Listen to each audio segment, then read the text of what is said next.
Welcome once again to Humminbird Hub. Today with us we have Thales Panagides, author of Odyssey to the Heart, entrepreneur, father, and husband, and just a genuinely very inspiring and interesting human being. Thank you. That wherever he goes, just spreads love and insight and wisdom just with his presence. And today we have the honor to have his light shining in our space. So thank you for being here with us. Thank you so much, Julia, for inviting me. Really, I appreciate that very much. I'm so excited to share this space with you and talk about love and all the common themes we enjoy very much exploring. Yes, that's right. Earlier, when we were talking about this connection, that people find between one another, that was so rare perhaps before, and then as you were saying, sharing from your experience and from mine, that becomes more prominent more often. How would you define this connection, this heart space connection that people share between them? Good question. And for me personally, it has been to see the person beyond their form, beyond their titles, beyond their education, beyond the things they own, and kind of digging in a little deeper and seeing some light from within. And I see that now in most everybody.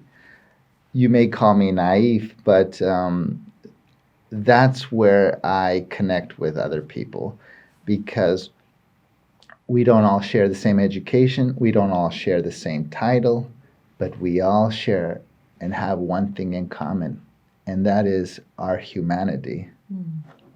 That's beautiful.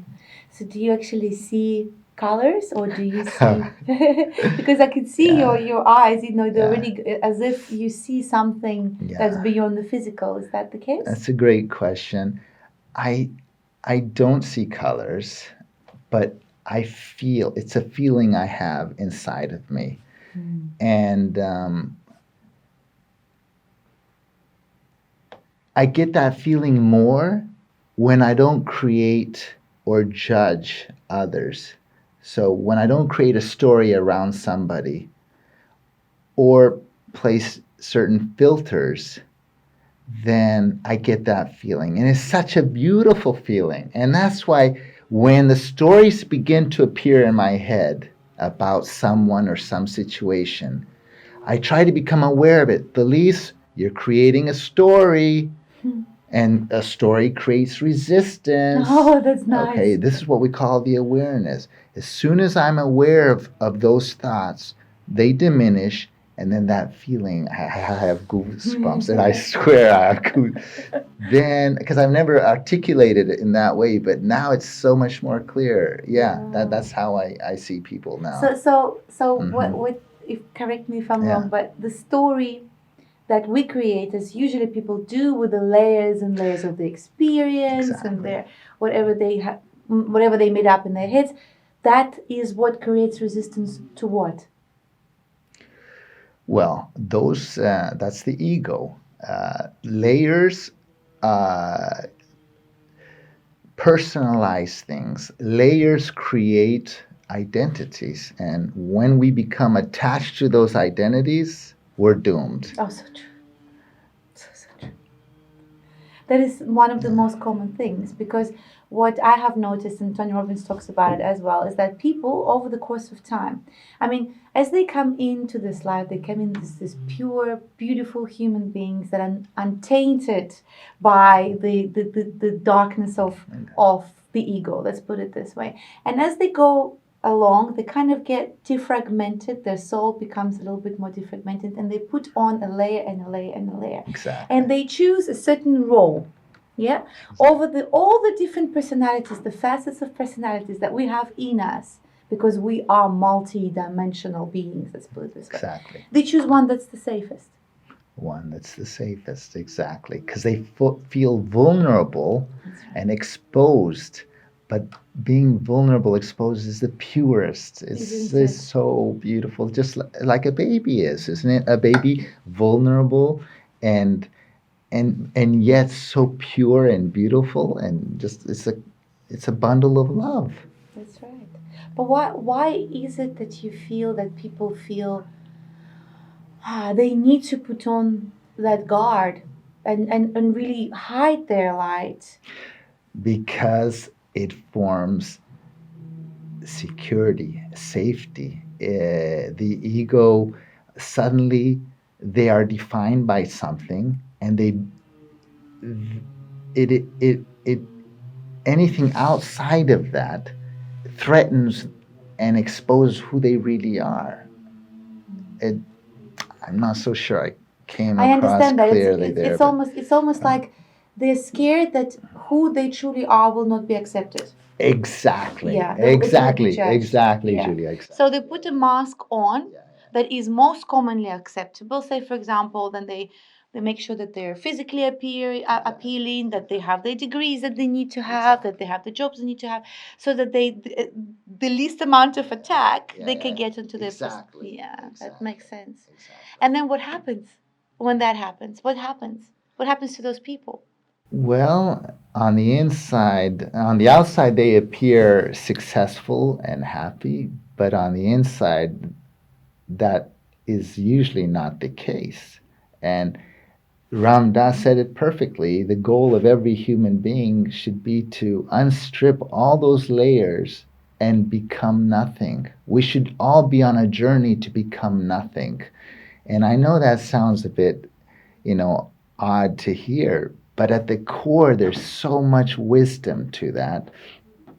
And so we spend the first half of our life applying these layers: the school layer, the career layer, the material layers, and on and on and on. And I wish, at least in my case, I'm spending the second half of my life unraveling all those layers. They used to refer to me as the bikini king of Brazil, and that was my label because I still sell swimwear. So I'm stripping that layer off now, and or being an athlete, the Ironman, stripping that off and off and off. And I believe podcasts like this and Humminbird is, in a way, if you think about it, helping people to unstrip these layers, and because that's that's the beautiful, the inside layer, the core is just, it's the sweet spot. Absolutely. It's the sweet Nectar, spot, as we you call it. know. Yes, absolutely. That is so true. This is exactly why Hummingbird is here. And in this journey you describe, I think it's often described as the hero's journey The hero's journey. or the death of the ego, right? Tell me a little bit more about your book, Odyssey to the Heart. Odyssey to the Heart. Thank you for asking. Odyssey to the Heart is my first book that I independently wrote in November. And people asked me to describe what the book is about. And in the beginning, I had difficulties explaining what the book was about. I used to say, well, in short, it's basically that everything I see around me is simply a reflection of what I felt inside. And they go, I'm not so sure. What do you mean by that? What do you mean by that, Felice? And I find I came up with a very good way of describing what the book is about by using a mirror and my head.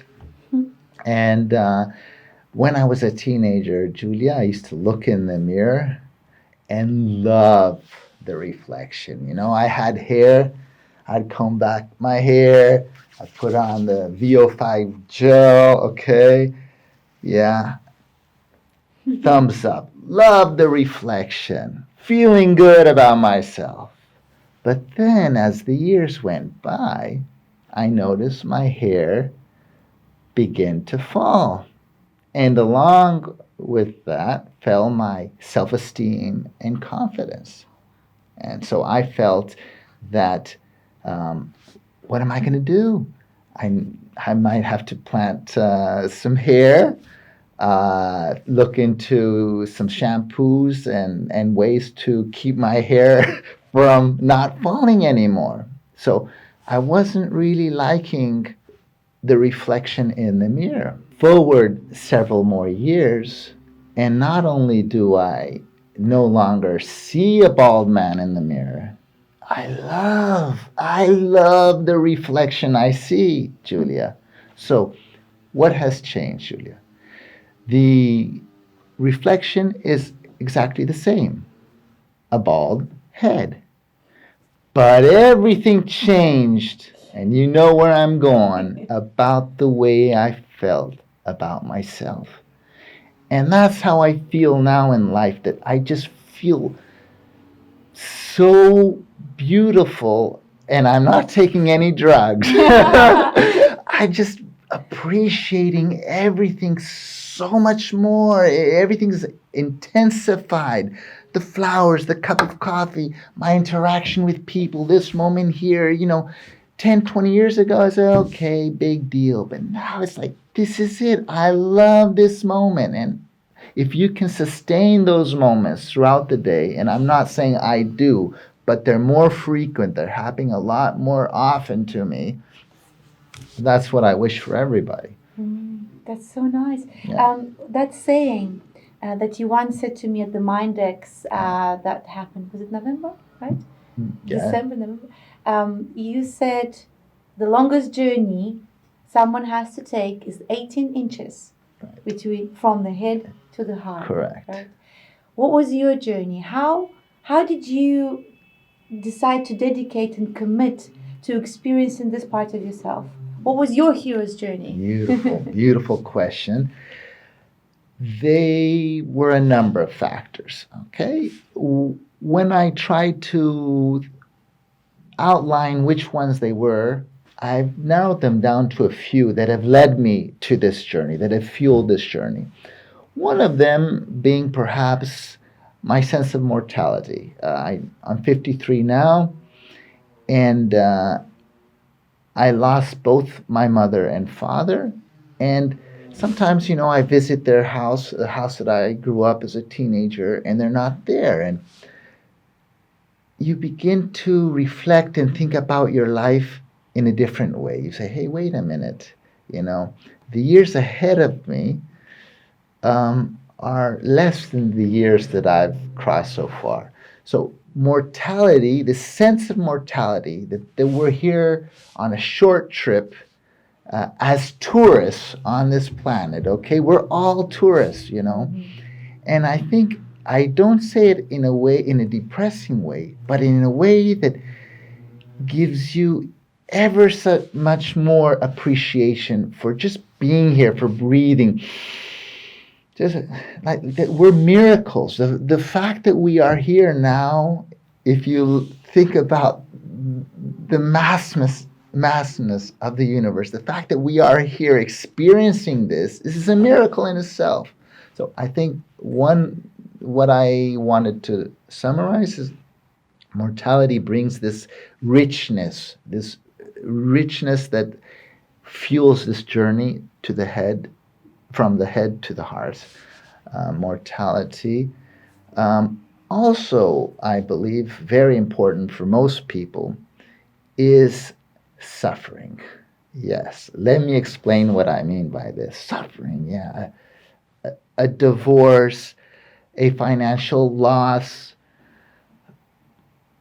something tragic in the family, death. All these are very painful for us. And the pain can cause two things. They could be the beginning of the end, meaning lead you to depression, taking drugs, alcohol as a way to minimize this pain. And for those who can't cope, even suicide. Okay, so suffering. But suffering for many others can be the beginning of a new beginning, a rebirth. And it is in this rebirth, again, goosebumps, this is the rebirth I hope for everybody, because that will fuel your journey towards your heart. You never arrive at the heart, but the closer you are, it's like, again, I don't take drugs, but it's like being a natural high permanently. And there are people around that experience that, and you see that. So would you say that suffering is like a catalyst for growth, for experiencing more Absolute love, catalyst, but it can go, like I said, both ways. It could be the beginning of the end, but hopefully, for most, it is rebirth. What defines the different choices, you think? That the ones that decide to go down the path of self-destruction, as I would call it, or say abundance? That is a very good question. I can't say with certainty what makes one go south and the other go north. I think it has to do maybe with a number of factors: the support network you have around you, a solid community, friends, and family who are supportive of your growth. I believe environment. So being in a good environment that doesn't expose you to the temptations of the easy way out, which is drugs and alcohol and all those things that can be a spiral downwards. So a good support network is one. I believe faith, for many people, it's faith. Whatever your faith is, that better days lie ahead. That this doesn't mean the sun will rise tomorrow. So I believe your beliefs system definitely help in which direction you will go, your upbringing. All these are some factors I would believe that determine which way you go. Would you say that there is such thing as the journey of souls? So say there are perhaps souls that are more that are closer to their original source in their lifetime than some that are, and some that are still like a little bit further away from knowing who they are. Absolutely. On their journey of life. Absolutely. I believe so. Our soul is timeless, infinite, has been here before us in the form we are today, and will be here after our physical form dissolves. And there are souls that vibrate at higher frequencies based on their level of consciousness. And some schools of thought is that, we are in a class right now to elevate our consciousness. And I think it's a journey we should all be on, is to elevate our consciousness. Again, I hope it comes out clear. It does. Because we speak the same language. Yeah, I know. that makes it easier. What I would love to know is that, what do you believe success is? What is success to you? Okay, very good question, Julia. If you had asked me that question 20 years ago, as a graduating MBA student, success for every student was to work on Wall Street and earn in excess of 6 digits. And I used to subscribe to a magazine called Success, by the way. Mm-hmm. And most of that success were outwardly material things: acquiring a 6-digit income, flying around the world, owning A, B, C, D. Not speaking negatively of those things, but what did I notice over the years? That success felt like it kept on coming closer and closer to me. So success at one point was working at home. So first it was traveling to France, traveling to Germany, engaging in business negotiations. Then not only did I notice it was working at home, then it was perhaps being alone in the garden Then it was being at times completely alone. But now success is sharing the space I am with you, for example, this moment. So, to make a long story short, success used to be out there, but over the years kept on going, coming closer and closer until success is this moment right now. Not later, not tomorrow, not when you post this podcast tomorrow. It's right now, right now. And I really mean that. I genuinely mean that. So it's like presence. Presence. It's being present in the moment. Absolutely. It's like that book by Eckhart Tolle, right? Eckhart Tolle. Oh, New I Earth. love Eckhart Yeah, Tolle. he really is amazing. He's so beautiful soul. Such a beautiful soul. Yeah, he was one of the pioneers, I think, of this new spiritual wave of bringing the awareness to the present moment. The power of now. Remember when it came out that blew up the bookshelves? Because it was something so simple. So simple. So simple. You have to just be yeah. present in the here and now. But how hard it is to do for most people. It is. We've been conditioned It is. To constantly preempt any possible shortcomings, any possible failures, or relive painful memories and painful moments in our lives.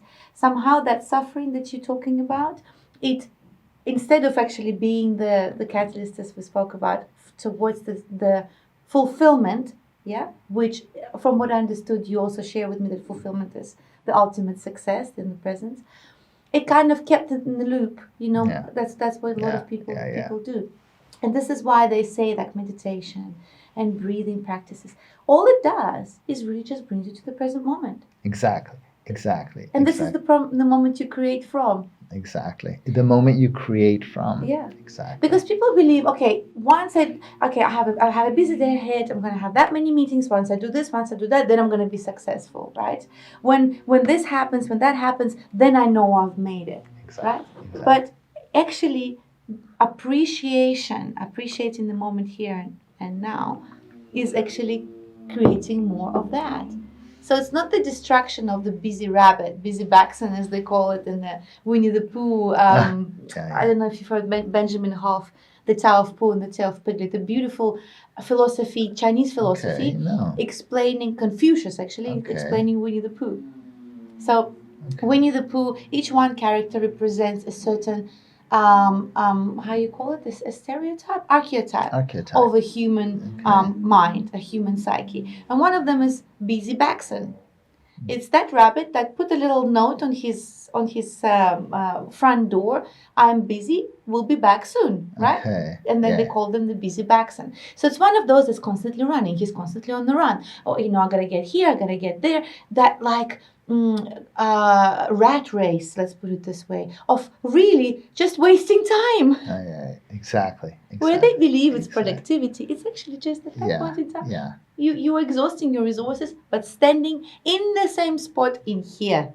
Exactly, Julia, exactly. It might look great on the outside, but sooner or later you're going to be alone at home, and you're going to be at home with yourself. And you're going to come back to the same spot as you started that day. Exactly. Wow, well put. Yeah. I'll check it out, this book. Yeah, I will find it and I'll pass it on to you. It's one of the pivotal ones for me, because I started also probably at the age of 16, 17, exploring this subject of spirituality. And I was actually having a discussion with somebody recently that spirituality was what kind of helped me through the very tough times. That was escapism for me. Whereas a lot of people chose the distraction part, whether it would be drugs, alcohol, whatever, which was very easily available for me where I was. It was more of the spiritual part. And then that's the one that pays off the most. The self-development part. Exactly.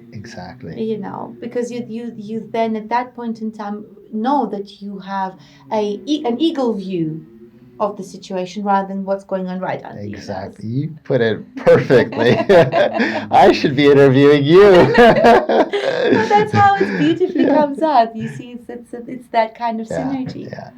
Tell me a little bit more, please, about love. What is love to you? Oh, wow. Now that I'm jumping into that. Love is inside every human being. And I'm going to shock you and perhaps everybody by saying love can never be broken. It's there. Like we hear a broken heart. It's not a heart that has been broken, because a heart emits infinite love, and we don't have to say that it is unconditional. Meaning, y when you love with absolutely no conditions whatsoever,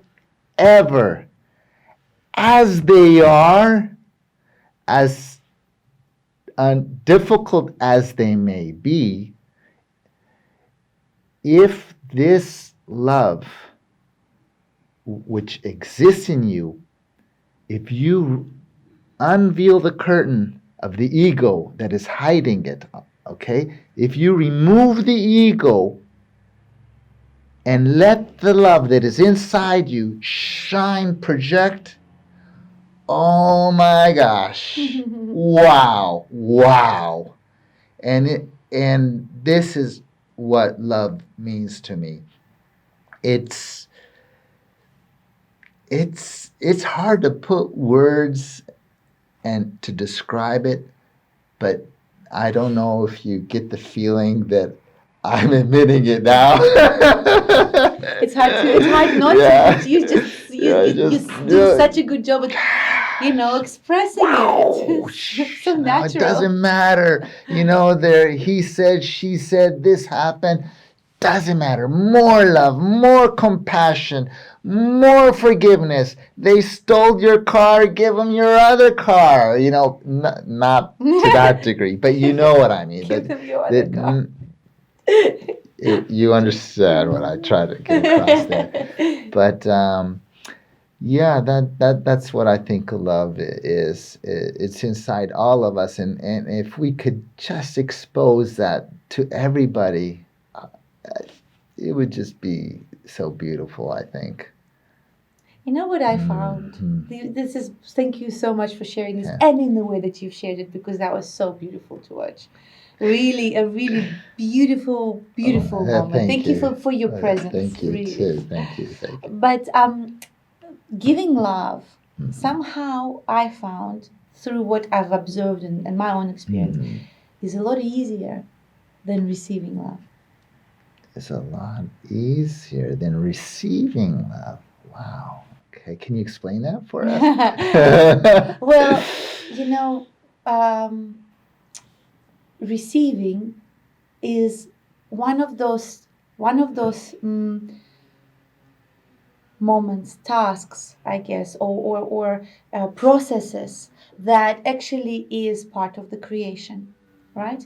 So how worthy we feel of receiving is how much we can receive. Good point. Very good. So, for example, as you are saying here, you are standing there completely with your open heart, and you just loving the person that's in front of you. Yeah. So it's like the sun beaming that sunlight, like it does. We've got the perfect example here that the sun just gives. Yeah. It gives unconditionally every single day, to us. And those sun rays are going out to that person, but that person can only pick up as much as he feels he deserves. Exactly. I agree with you there. I agree. I absolutely agree. So the real challenge for most people is the fact that they feel they're not worthy of love.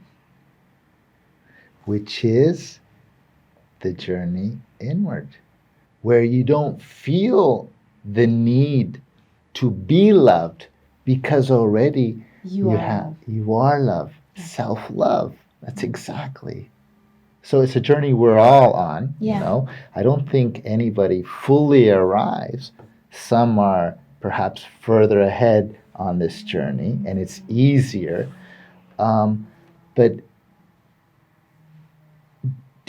don't you get along with your own company? Yeah. Some people don't, though. Yeah. Yeah. No. You know, they constantly need to be around and doing things and being with people because they feel, I don't know, they feel that they are not whole if they are alone.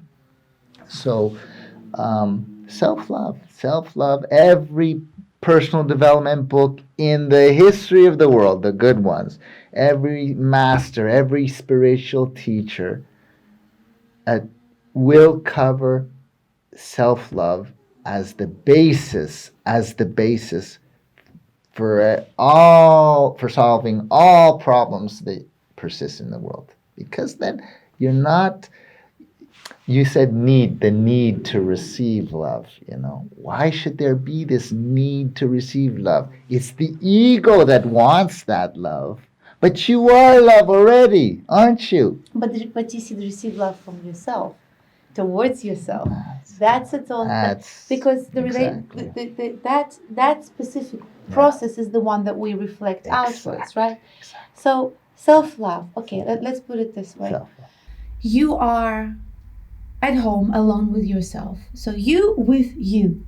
Now, how do you give yourself that love when you can't receive that love from you? So a lot of people would, for example, won't even accept self-praise just because they haven't been conditioned to accept the self-praise. What is this self-love process? Because I mean, people say it, yeah, very good question. Left, right, and center. Self-love, yes, but what? It is isolating, removing, emptying the stories you're telling yourself about who you are. So it's removing that. It's not easy, but done through prayer, through meditation, through yoga, through personal development, and coming into this space that is still and peaceful and quiet. And when you're in that space, you will feel love. That's where the love is, in that space. But as soon as you start inserting these stories about yourself, I'm not good enough, I don't have enough this, I'm no whatever, insert whatever story you want, then doubt and fear creep in, and thus the lack of self-love. So I think the journey is being able, like Eckhart Tolle said, he was asked, what is the best thing you've learned in this journey of decades of teaching? And he said that he's able to control, to turn on and off his thoughts. Wow. In a way. So like gone. That's mastery. That's mastery. That's mastery. We're not saying thoughts are not important. They're used to function in day to day, but not absorb the ones that do no good for you. So I don't know if that answered your question. It's simply being comfortable with who you are, where you are, despite the circumstances around you, accepting where you are. As Ramdas said, he said, luxury car, good. No car, good. Clothes, good. Clothes, no. Without clothes, good. What does this mean? Accepting what you have, where you are, no matter the circumstances. From society's perspective, oh, you're a loser. But at the end of the day, who wins? Yourself. The self-love. Self-love is the ultimate win. It's the ultimate win. I come to think of it. It's a real jackpot. It's the jackpot of life. Going through life with self-love, it means freedom. Freedom. It doesn't mean absolute freedom, self-love. Absolutely true. And what is this societal pressure I mean, society really represents, I think, like those layers Those layers, yeah. materialized, Yeah, yeah, yeah. because we actually have history of the progression of how society has gone about, Yeah. and how much the ego has played the role. I mean, just watching the news, for example, that's enough to show you where society is, Yeah, right? yeah. And then I think that's again the hero's journey. Hero's Like journey. that the societal pressure, the pressure of the peers, the pressure of those who are near, say for example, with their projections and ideas of you, how it's comfortable for them that you are, so it can still keep their world safe, if that makes any sense. Because in that sense, society is very dependable. It's very dependent on one another. That dependency is ego created mechanism. Correct. As long as there is dependency, there is control.